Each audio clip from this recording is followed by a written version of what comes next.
Hello and welcome to the monthly Q&A. If you'd like to get your question answered in a Q&A like this one, then head on over to us.fm/Sharmalade and I will do my best to answer your question as long as it's not too rude. Question number 1. How old are you when you first owned a phone? I think I was about 15. I may have been 14, but let's go with 15, and it was a Nokia and it had the most annoying ringtone ever. I can't even remember how it goes now, but it was so annoying. Everyone had the same ringtone. It's not like now where you can like set an MP3 to your, I don't even know if you can do that, set an MP3 as your ringtone. I was never on a contract with my mobile phone. I'm on a contract now and I have been for years, but it was pay as you go, so I used to put £10 on it. You have to ring up and go through like this automated system thing and put in your, I think you had to put in your card details and then you could top up. And so each text message would cost something and each call would cost something, and I usually just used my phone for texting. And this was also when, you know, like you didn't just have a keyboard on your phone that you type with. You would have to press, like if you wanted the letter C, you'd have to press 1 3 times to get to C. And like everyone was a pro at it, you know, no one questioned it. Everyone was like just as fast then as it was nowadays. But I'll never forget when, so I used to work in an off license for like 4 years. I loved it. It was called Threshers. They've shut down now. And an off license in American terms is a liquor store, and it was so much fun and the customers were all just crazy and my work colleagues were just the best. And anyway, so totally sidetracked.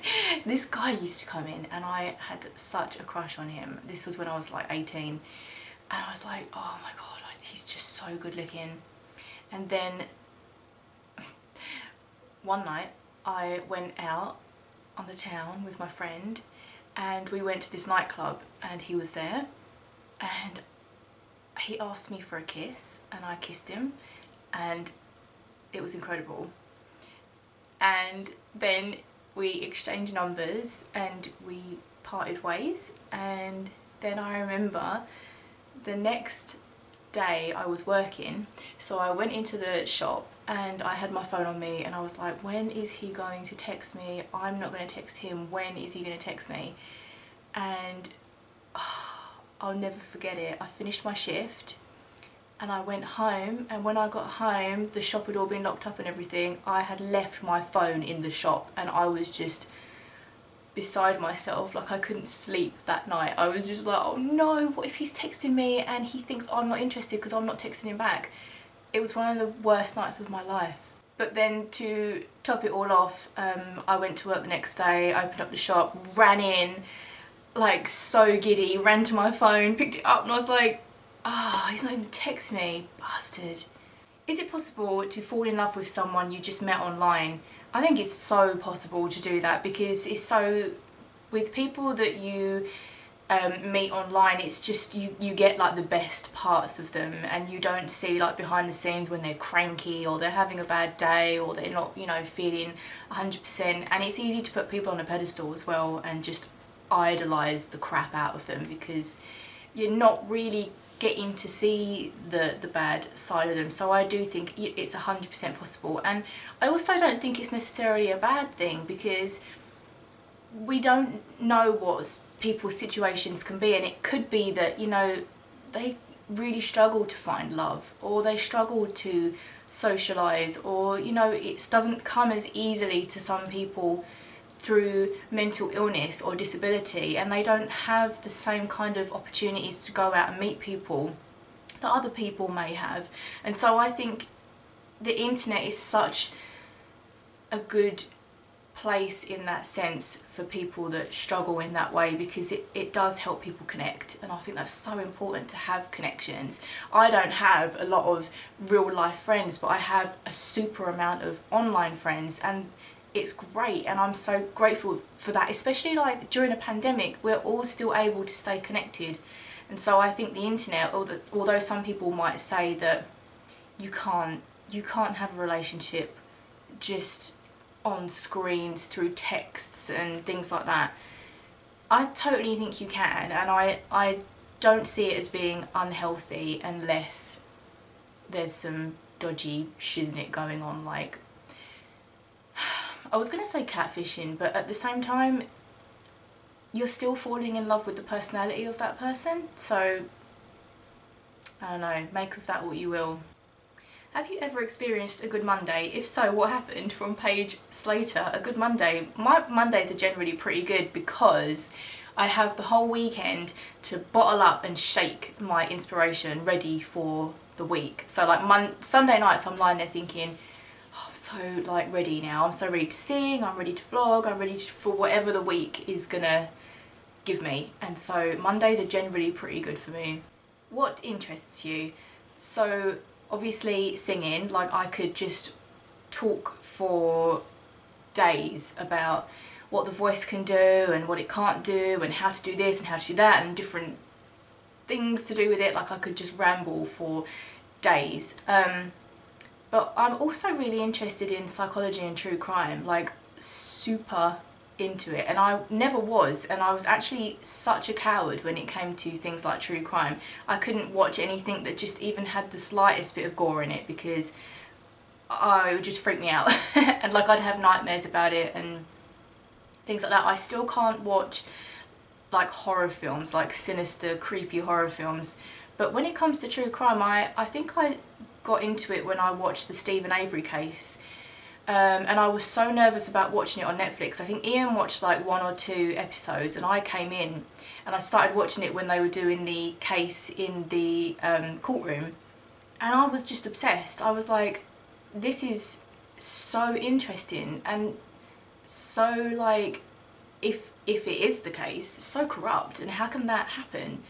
And it really got me into it, and then I started to discover people like Stephanie Harlow, Eleanor Neal, Joshua Miles, I think his name is, like people like that, and I started to watch podcasts. Is it podcast? It's like videos of them. Oh, that chapter as well is also so good because it's like bite-sized 20 odd minute videos, and I started to really get into the psychology of like, how can someone get to that point, or how can someone have such a lack of empathy or consideration for a human life?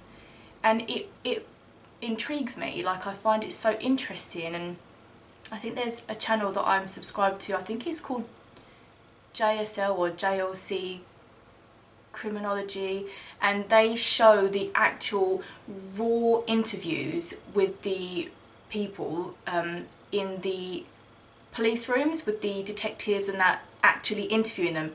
Now please someone tell me, why can the police forces not invest in decent footage cameras? I don't understand. Their cameras are like they've, you know, whittled a potato and stuck it in a corner. It's terrible. And there was one case I watched recently where the girl actually confessed to killing someone, and the camera footage was so bad that it didn't pick it up. It was just a load of white noise like going as she was saying it, and I think she got away with it because the camera just didn't pick it up.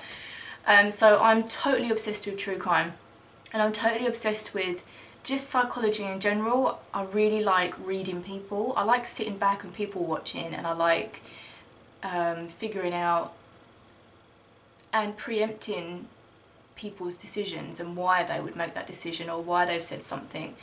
And I feel like if I hadn't have gone into singing, I would have gone into something probably later on in life, like late 20s, to do with psychology or criminal psychology. I don't think I would have gone into law. My teachers at school used to say about I should become a lawyer, but I don't think I'd necessarily want to do that. I think I'd just like to maybe become a psychologist or go into the whole criminology side of it.